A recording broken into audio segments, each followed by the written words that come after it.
Sebastian Shakespeare, Boris Johnson's secret scores a stir as ex-Ukip candidate William Cash pens memoir detailing a former love triangle involving himself, an art dealer and the new Prime Minister. But his own sister hates it. Sebastian Shakespeare for the Daily Mail published 1:04 British Summer Time, the 12th of September 2019, updated 8:14 British Summer Time, the 12th of September 2019. Letitia hasn't read the book, William tells me. Former UKIP candidate William Cash was snubbed by his sister Letitia, who boycotted the launch of his memoir Restoration Heart. The book chronicles a bizarre love triangle between himself, art dealer Helen McIntyre and Boris Johnson, who reportedly agreed to let Cash raise his secret daughter. Before Cash's relationship with McIntyre ended, the revelations proved too much for Letitia, who stayed away from the Philip Mould Gallery because, according to friends, she thought the book was unsupportive of the Prime Minister. Letitia hasn't read the book, William tells me. At least Liz Hurley turned up. Former UKIP candidate William Cash, pictured, was snubbed by his sister Letitia but joined by Liz Hurley, pictured. Meghan's new charity boss is a 6 feet 10 inches bruiser who loves piranhas, accused of dominating Prince Harry. The Duchess of Sussex has finally found a man she can look up to. Meghan has appointed 6 feet 10 in entrepreneur Stephen Taylor as a director on the board of her new Sussex Royal Charitable Foundation. Just like the 5 feet 5 in former actress, Taylor is not afraid of putting noses out of joint. He was once involved in a vitriolic war of words with ex-Conservative Chancellor Kenneth Clarke. And, should any stuffy palace officials fail to defer to Meghan's new director, they might have a change of heart after seeing his office furniture, as the businessman used to keep a tank of piranhas in his office when he was a stockbroker. Taylor, 50, who is also a university professor and a coffee tycoon, was awarded a CBE in 2014 for philanthropic and charitable services in the UK and Africa.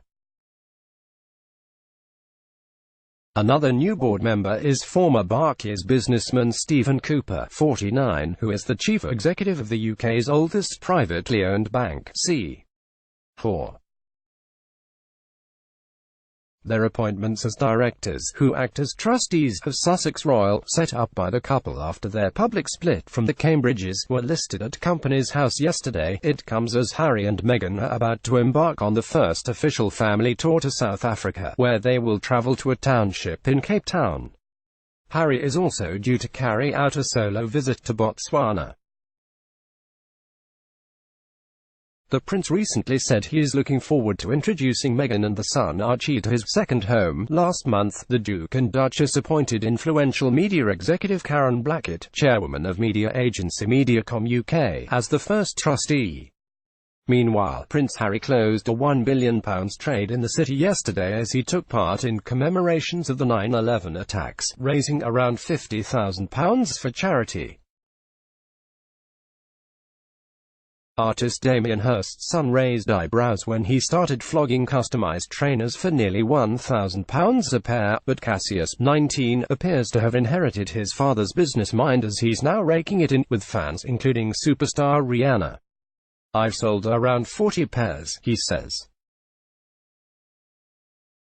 Can Darcy's husband save the world one step at a time? Former Strictly Come Dancing judge Dame Darcy Bussell and her husband Angus Forbes are on a mission to save the world. Former Strictly Come Dancing judge Dame Darcy Bussell and her husband Angus Forbes are on a mission to save the world.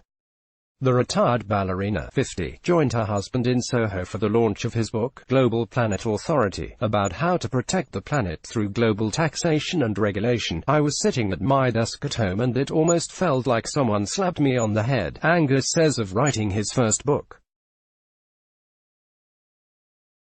"There is no time to waste because we are ripping the biosphere apart. We have to go now." Darcy, who has been married to Angus for 22 years, and with whom she has 2 children, quit Strictly earlier this year from the sake of the 2 daughters. "I want them to remember me as a classical dancer and not just a judge on Strictly," she said. Actor David Suchet warns that directors are struggling to keep up with woke audiences. I was speaking to a director recently who said he wants to do play, but he doesn't know how to cast it because he doesn't feel he can cast it traditionally because of this new woke movement. The Poirot star tells me at the book launch of Dinner with Edward by Isabel Vincent at Hatchards, Piccadilly, in Hollywood recently, an actor was playing a Jewish man and they found out he wasn't Jewish, so they sacked him. That is wrong.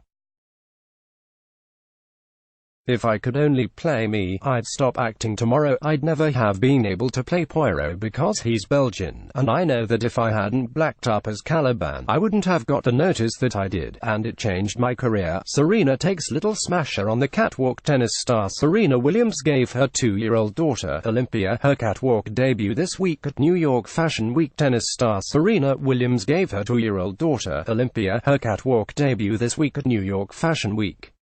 After presenting the new collection from her eponymous label, the 6-time Wimbledon champion, 37, who is married to Reddit co-founder Alexis Ohanian, stepped out onto the stage with Olympia to rapturous applause. The show must have been a welcome break for Serena, who was defeated by new kid on the block Bianca Andreescu in the US Open final, despite the support of her friend, the Duchess of Sussex, who flew over to watch the match. House of Commons leader Jacob Rees-Mogg turned up at a Westminster party to celebrate the launch of Michael Ashcroft's book about him, but refused to sign copies of the volume. It's an unauthorized biography, so it wouldn't be appropriate to sign it, Rees-Mogg tells me. My signature would authorize it. Former Tory Treasurer Lord Ashcroft had to rethink the title of his book, Jacob's Ladder. He says, I did think about calling it Jacob's Crackers. Let's block ads. Why?